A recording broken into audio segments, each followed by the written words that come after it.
Il a invité la servante à jouer aux échecs pour plaisanter. 5 mouvements plus tard, personne ne riait.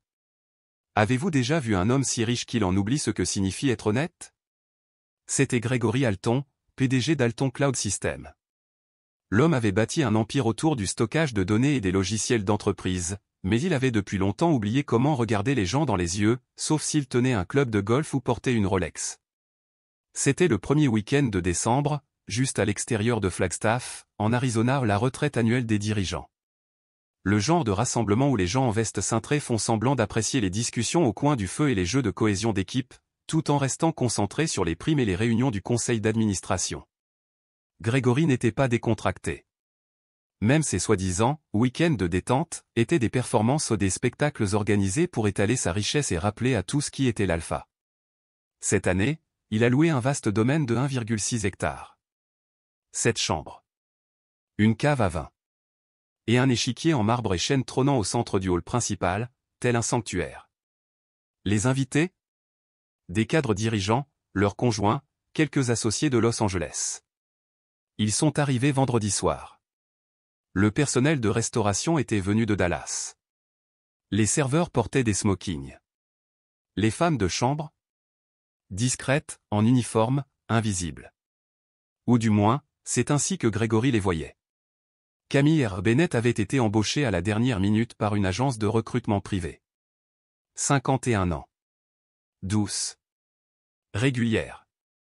Elle se déplaçait dans la maison avec une précision irréprochable, elle pliait les serviettes, débarrassait la vaisselle, sans jamais perdre le rythme. Personne ne lui demandait son nom. Personne ne la regardait dans les yeux. Sauf Janice Harper, vice-présidente du marketing.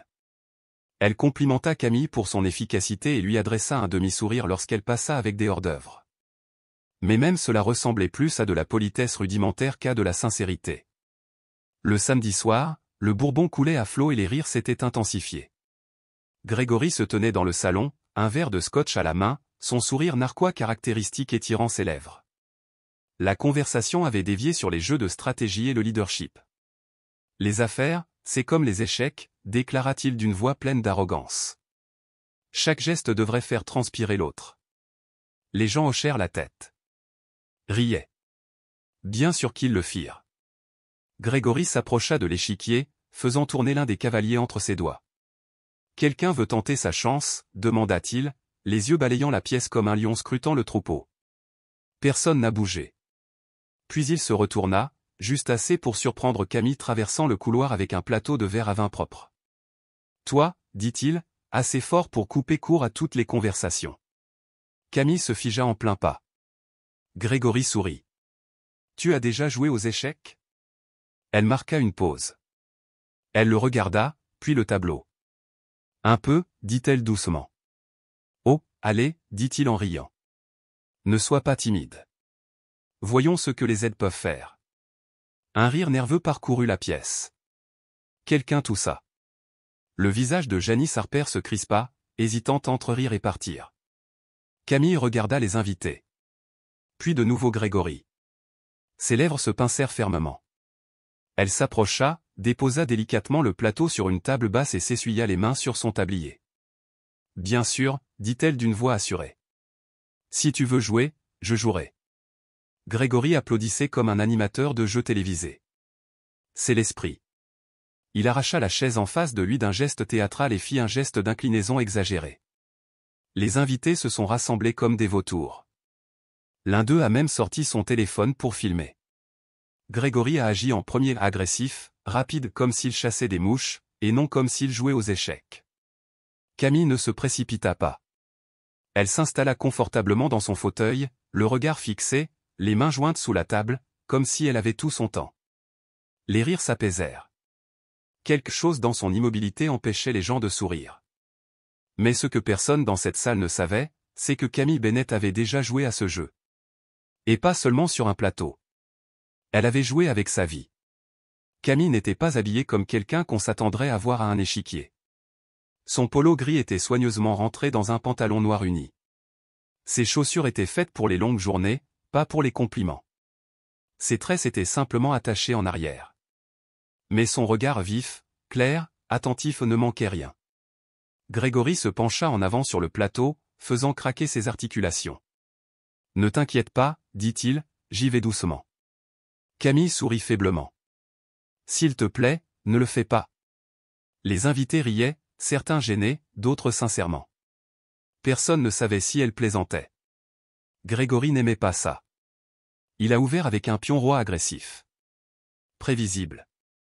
Spectaculaire. Camille a répondu par une défense silencieuse, le pion du fou. Lentement. Calculé. Puis elle attendit. Pas nerveusement. Patiemment. Comme quelqu'un qui comprenait le poids du silence. Au troisième mouvement, Grégory racontait. C'est ce qu'on appelle le jeu italien. Un classique de la vieille école. On l'enseigne dans les manuels pour débutants. Camille ne dit rien. Elle bougea simplement son cavalier. Et soudain, l'angle changea. Les gens se penchèrent vers nous. Janice murmura à son mari, elle ne devine pas, regarde là. Elle l'observe. Grégory, sentant peut-être le changement d'énergie, s'éclaircit la gorge et jeta un coup d'œil à la foule. Vous savez, dit-il, j'ai déjà battu un gestionnaire de fonds spéculatifs en 6 coups. Il n'avait rien vu venir. Camille a fait glisser son fou en diagonale sur l'échiquier à un mouvement propre et silencieux. Tu es sûr de ne jamais avoir joué avant, demanda Grégory, les yeux plissés. J'ai joué un peu à l'université, a-t-elle répondu. Ah oui? Où? Fisk, dit-elle. Cela a fait réfléchir quelques personnes. Université Fisk. Une université historiquement noire, réputée pour ses études. Tu étudies là-bas, demanda Grégory, essayant maintenant de paraître décontracté. Oui, répondit Camille. Informatique. Formation complète. Quelque part au fond, quelqu'un a murmuré, merde. Grégory cligna des yeux. Il regarda le tableau, puis la regarda de nouveau. Et maintenant, tu fais le ménage, demanda-t-il. Camille ne broncha pas. Ma mère est tombée malade. Je suis parti avant la fin de mes études pour m'occuper d'elle. Je ne suis jamais revenu. Elle déplaça à nouveau son cavalier. Un autre coup solide n'y tapa accent Graveleuil, ni criard, mais qui coupa tout le côté gauche de Grégory. Pendant une seconde, la pièce devint silencieuse. Il se gratta le menton, soudain incertain de sa prochaine action. La voix de Camille était calme. Il n'est pas nécessaire de faire quelque chose pour toujours pour que cela ait de l'importance. Grégory la fixa du regard. Elle n'était pas suffisante. Elle ne jouait pas la comédie. Elle disait simplement la vérité. Et pour la première fois de tout le week-end, personne dans la salle n'a dit un mot. C'était comme regarder quelque chose se transformer au ralenti, un morceau à la fois. Il a déplacé sa reine agressivement en essayant de récupérer de l'espace. Mais elle apparaît avec aisance. Elle a déplacé un pion. Simple. Précis. Tu te pièges toi-même quand tu ne respectes pas le conseil, dit-elle doucement. Cela a eu un impact différent.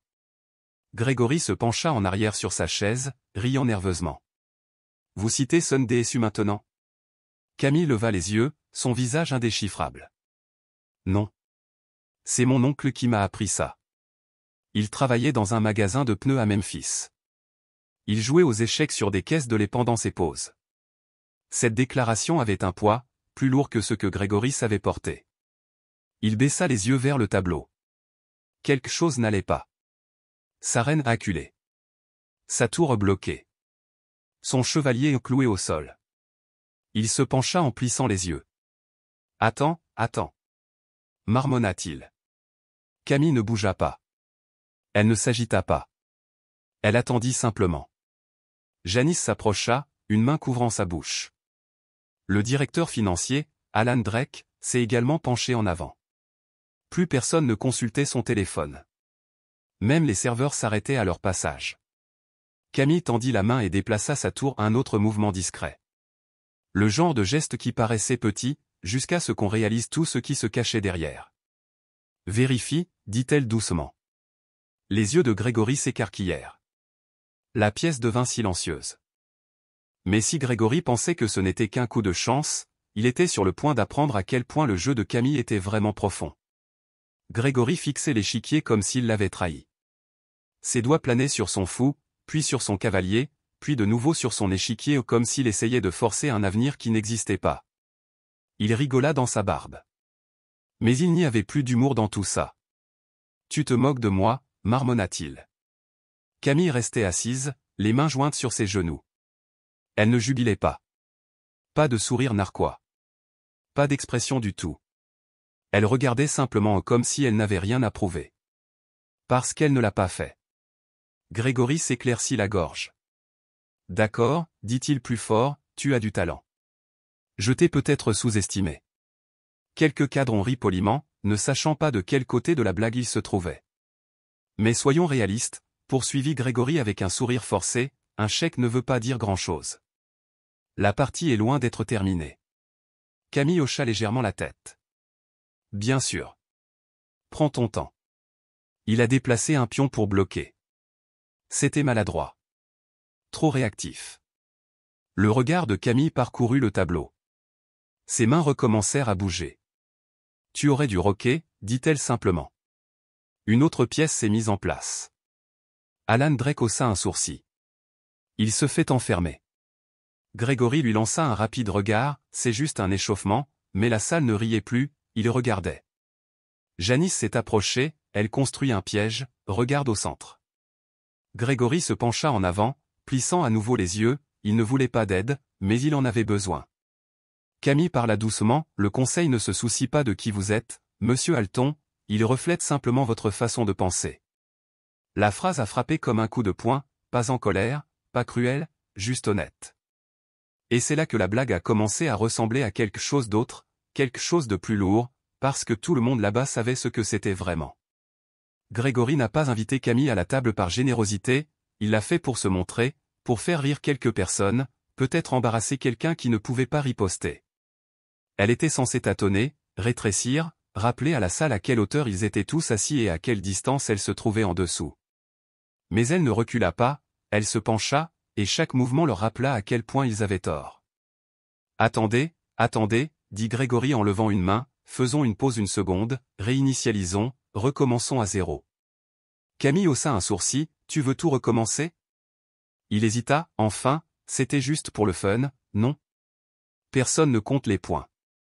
Sa voix était douce, seuls les perdants disent ça. La ligne n'était pas nette, elle n'était même pas prononcée avec chaleur, mais la pièce réagissait comme si elle avait été giflée.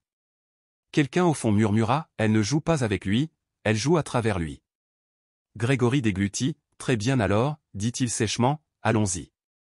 Camille bougea à nouveau, cette fois son cavalier se glissa dans une position qui coinça la tour de Grégory entre son fou et sa reine. Un autre halètement. Elle se rapproche, murmura Janice. Les joues de Grégory rougirent, il leva les yeux, ses yeux passant d'un visage à l'autre. C'étaient ces gens, ces lieutenants, ils payaient leur salaire, contrôlaient leur avenir, mais à ce moment-là, rien de ce pouvoir ne l'aidait. Parce qu'aux échecs, ce n'est pas l'argent qui déplace les pièces, seule l'habileté le fait. Et Camille l'avait. Soyons réalistes, dit Grégory en essayant d'en rire, elle a probablement grandi en jouant à ça sur des porches quelque part, non? La mâchoire de Camille se raidit, un long silence suivit, puis elle parla. Non, j'ai grandi dans un appartement de 2 chambres au-dessus d'un salon de coiffure à Little Rock, nous n'avions pas de Porsche. Nous avions une table basse avec un pied cassé et un plateau de jeu de seconde main auquel il manquait 2 pions. Elle le regarda dans les yeux, je les ai remplacés par des capsules de bouteilles, je bats toujours mes frères chaque semaine. Cette phrase n'était pas seulement une réplique, c'était un rappel. Elle n'a pas appris le jeu dans le confort, elle l'a appris dans les interstices où des gens comme Grégory n'ont jamais eu à vivre. Et d'une certaine manière, dans cet espace, elle a construit le genre de discipline qu'on ne pouvait pas acheter. Grégory regarda le plateau, il déplaça sa reine pour contrer, mais c'était trop tard. Son côté droit était exposé. Camille se pencha en avant, vérifie encore, dit-elle. Cette fois, personne n'a parlé. Mais plus il essayait de gagner, plus il devenait clair que ce n'était plus seulement un jeu. C'était un miroir. Et Grégory détestait ce qu'il y voyait. Au 7e coup, quelque chose avait changé dans la pièce. Tu pouvais le sentir. Plus de rire poli, plus de sourire narquois en coin. Juste le silence. Le dos de Grégory se raidit, ses doigts tapotèrent le bord de la table. Il était habitué à contrôler, à entrer dans n'importe quelle pièce et à savoir que c'était la sienne. Mais là, devant cet échiquier, Camille lui avait pris ça sans élever la voix ni transpirer. Il a essayé d'agir de manière décontractée, s'est penché en arrière, a pris une gorgée de scotch. Vous agissez comme si elle était Magnus Carlsen ou quelque chose comme ça, dit-il en forçant un rire, laissez-moi respirer. Personne n'a ri avec lui cette fois-ci. Camille n'a pas répondu, elle n'en avait pas besoin. Son coup suivant, la dame en G5, a resserré l'étau. Son cavalier restant était piégé, sa tour clouée au sol, son roi était assis à découvert comme un homme sans amis.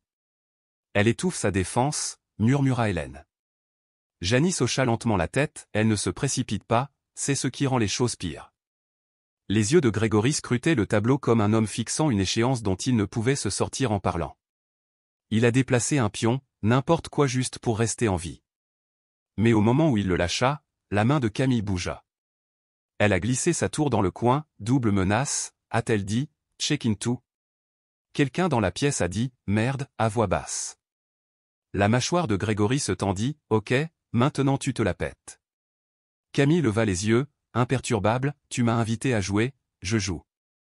Ce n'était pas de l'arrogance, c'était un fait, et cela ne laissait aucune place à l'ego. Il serra les dents, tu essaies de prouver quelque chose? Elle se pencha en arrière, joignant les mains, non, je suis juste fatigué de faire semblant de ne pas savoir comment gagner. Boum. Le poids de cette ligne, on aurait pu l'entendre tomber comme le tonnerre. Janice se tourna vers Alan, sa voix à peine plus haute qu'un murmure. Elle ne se contentait pas de jouer, elle l'observait dès qu'il ouvrait la bouche. Grégoire a essayé de se reprendre, il a déplacé son fou. Camille n'a même pas bronché. Je te l'ai dit, dit-elle doucement, 3 mouvements. Elle tendit la main, calme comme toujours, et fit glisser sa reine vers l'avant. Échec et mat. Halètement. L'un des assistants a effectivement laissé tomber sa boisson. La pièce se figea, complètement immobile. Tous les yeux rivés sur Grégory. Tous les yeux rivés sur Camille. Grégory fixa le tableau, sa main plana, puis retomba. Il ne pouvait pas le nier, ne pouvait pas faire semblant, ne pouvait pas faire une blague assez grande pour effacer le fait qu'il venait d'être surpassé par la femme même dont il pensait pouvoir se moquer. Il se frotta la nuque, évitant tout contact visuel avec tout le monde. Camille se leva, ni vite, ni lentement, juste délibérément. Elle ajusta son tablier, puis doucement, elle commença à remettre les pièces à leur place, une par une, en silence. Grégory regarda ses mains, stupéfait et immobile. Tu sais, marmonna-t-il finalement, ce n'était pas comme ça que ça devait se passer. Camille le regarda vraiment. Je sais, dit-elle, c'est le problème.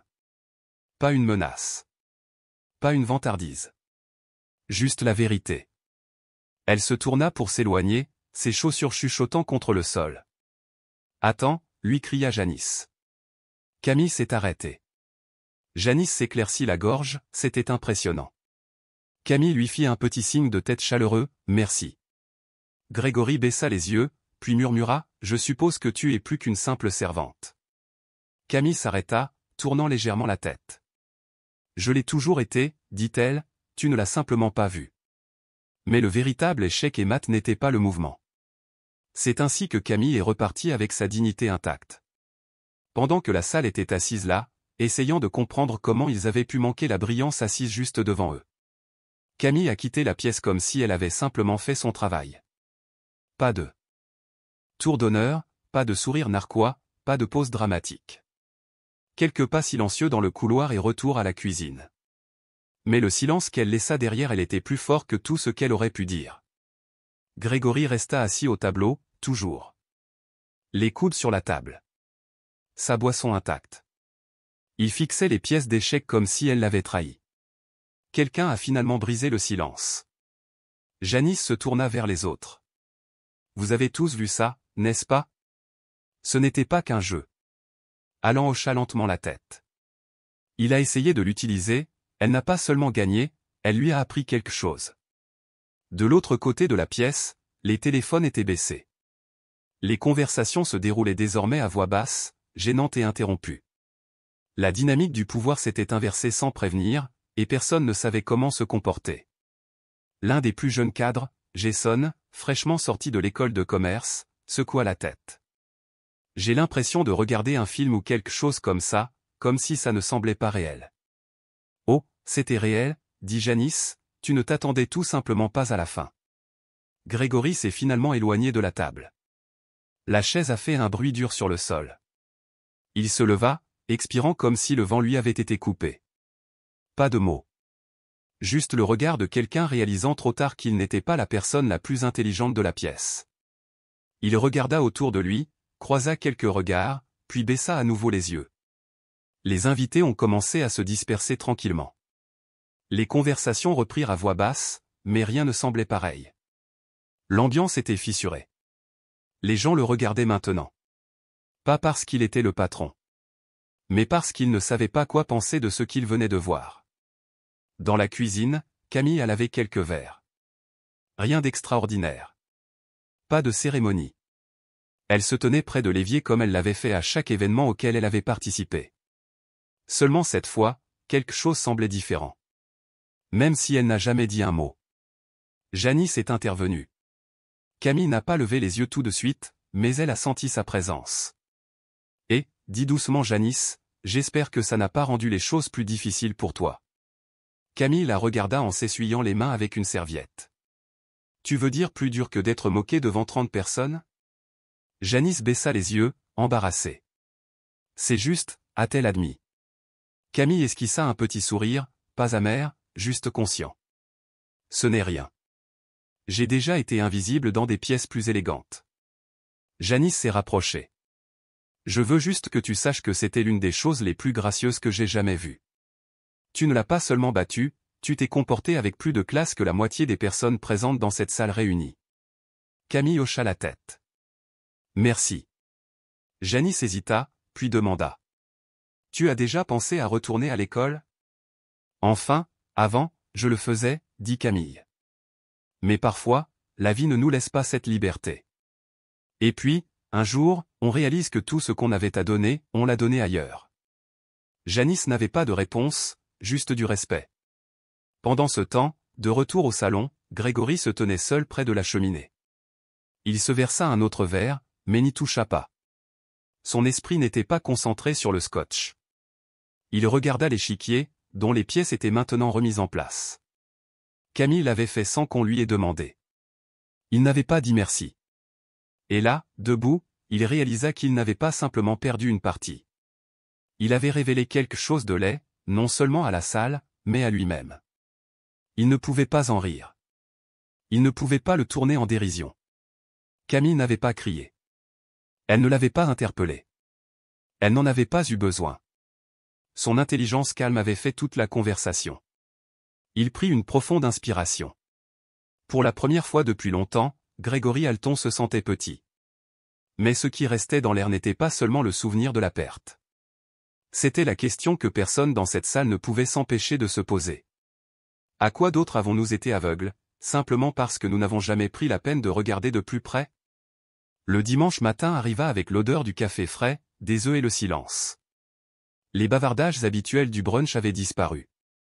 Les gens étaient assis autour de la longue table en chêne, déplaçant la nourriture dans leurs assiettes, jetant des coups d'œil furtifs à Grégory, qui semblait ne pas avoir dormi.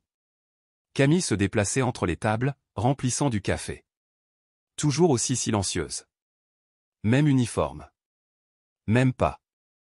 Mais tout semblait différent maintenant. Comme si la pièce le savait. Elle n'avait pas besoin de dire un mot pour retenir leur attention. Alan a rompu le silence. Et, Camille, tu as déjà pensé à entraîner aux échecs? Elle leva les yeux, au milieu du versement. Pas vraiment. Il rigola. Tu devrais. Je m'inscrirai sans hésiter. Grégory était assis au bout de la table et observait. Il n'avait pas touché à son assiette. Camille, dit-il soudain. Elle se tourna légèrement, attendant. Je te dois des excuses, dit-il. Sa voix était faible. Elle était basse, lourde. Ce que j'ai fait hier n'était pas juste une mauvaise blague. C'était irrespectueux.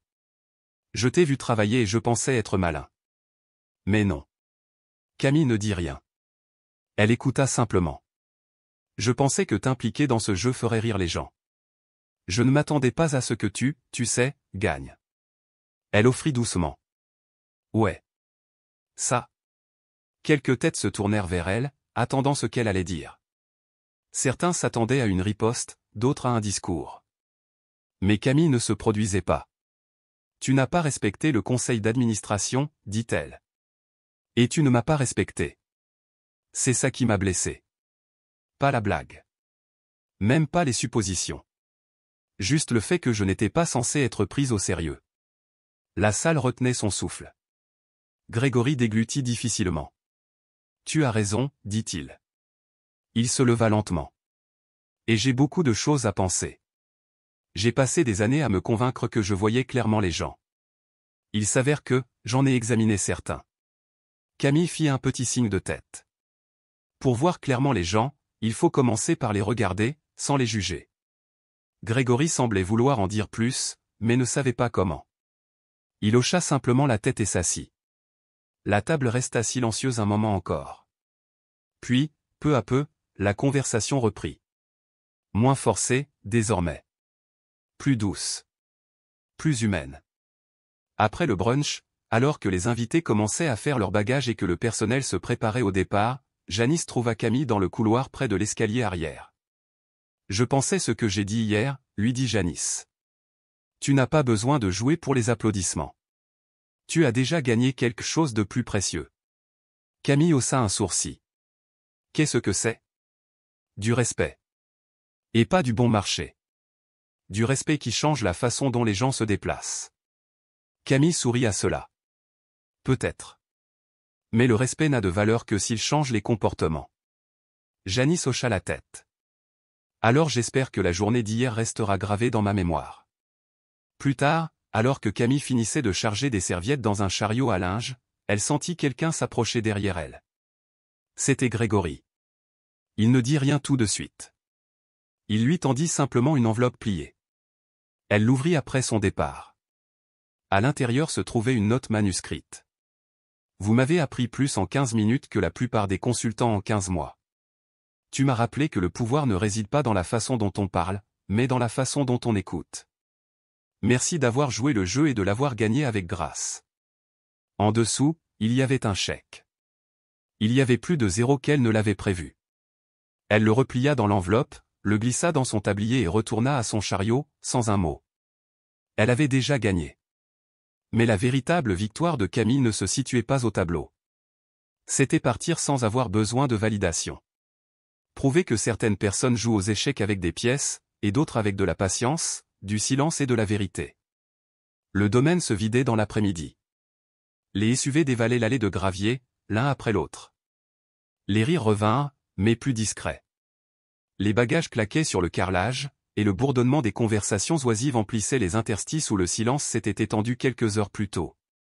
Camille est restée pour aider à la fermeture. Elle a essuyé les comptoirs, vérifié les chambres d'amis, plié les plaids du salon. Même travail. Même rythme. Mais de temps en temps, quelqu'un s'arrêtait pour la remercier. Pas par habitude. Mais parce qu'il le pensait vraiment. Alors qu'elle nettoyait la table d'échecs une dernière fois, elle s'arrêta, juste une seconde. L'échiquier a été remis à zéro. Les pièces attendent. Blanc et noir, à égalité, jusqu'à ce que quelqu'un fasse le premier pas. Elle regarda la reine. La même pièce qu'elle avait utilisée pour coincer le roi de Grégory. Pour défaire chaque sourire suffisant et chaque insulte insouciante. Elle n'a pas souri. Elle n'a pas soupiré. Elle vient de remettre la reine debout, parfaitement centrée. Puis il s'est retourné et s'est éloigné. De retour à Flagstaff, Grégory était seul dans son bureau lundi matin. Il n'a pas raconté l'histoire au travail. Il ne s'est pas vanté. Il n'en a pas fait une anecdote maligne. Il était simplement assis à son bureau, les yeux rivés sur la photo encadrée de son équipe de direction, dont la plupart des membres étaient là, à regarder. Il ouvrit son ordinateur portable et consulta les dossiers RH de l'entreprise. Après une longue pause, il tapa. Créer une initiative, programme de développement professionnel pour le personnel de soutien. Inclure le remboursement des frais de scolarité. Puis il a ouvert un autre onglet et a cherché. Club d'échecs locaux à Phoenix. Pas pour gagner, juste pour apprendre. Camille n'a jamais raconté à personne ce qui s'était passé à la retraite. Elle n'en avait pas besoin. La leçon n'était pas dans l'histoire. C'était dans la façon dont elle se comportait par la suite. Elle travaillait toujours. Elle balayait toujours. Elle plissait. Elle récurait. Mais les gens autour d'elle la voyaient différemment maintenant. Ils ne se sont pas contentés d'acquiescer en passant. Ils s'y sont. Et peut-être plus important encore, ils ont commencé à se voir aussi. Il y a quelque chose dans une partie d'échecs qui révèle la vérité. Cela dépouille tout. Enlève les titres. Enlève la richesse. Enlève les préjugés. Au final, il ne s'agit que de deux personnes qui réfléchissent, réagissent et planifient. Et c'est bien là le problème, n'est-ce pas? La vie ne se résume pas à la force avec laquelle vous parlez, au prix de votre costume ou au nombre de personnes qui applaudissent lorsque vous entrez dans une pièce. C'est la façon dont vous bougez qui compte. Avec discipline. Avec grâce. Avec intégrité. Camille n'avait pas besoin d'un diplôme encadré sur un mur pour prouver qu'elle était intelligente. Elle n'avait pas besoin des projecteurs pour exister, pour être reconnue, pour valoir quelque chose. Tout ce qu'il lui fallait, c'était un instant. Un simple moment de clarté. Une ouverture dans le bruit. Au milieu de l'indifférence et juste après l'écho du mépris. Et quand ce moment est arrivé, elle s'est levée. Sans grand geste, sans annonce. Mais avec la grâce silencieuse de ceux qui savent exactement qui ils sont. Elle a traversé le tumulte. Elle est passée au-delà de l'irrespect. Et elle est allée droit vers une victoire. Qui ne demande ni applaudissement ni reconnaissance publique. Parce que certaines victoires parlent d'elles-mêmes. Même dans le silence. Alors, laisse-moi te poser cette question. Comment est-ce que toi, tu bouges quand personne ne te regarde? Parce que le jeu, il a déjà commencé. Tu ne sais peut-être même pas encore. Qui est assis en face de toi? Mais si cette histoire t'a fait réfléchir, même une seule seconde, alors garde ça en toi. Garde-le profondément. Prends le temps de vraiment regarder les gens que tu croises. Demande-toi si tu les vois, ou si tu passes à côté. Et quand vient ton tour de faire un pas, fais-le avec humilité. Le respect n'est pas une chose qu'on exige. C'est quelque chose qu'on mérite. Quelque chose qu'on gagne. Et parfois, il naît de la voix la plus calme, la plus douce, la plus sous-estimée de toute la pièce.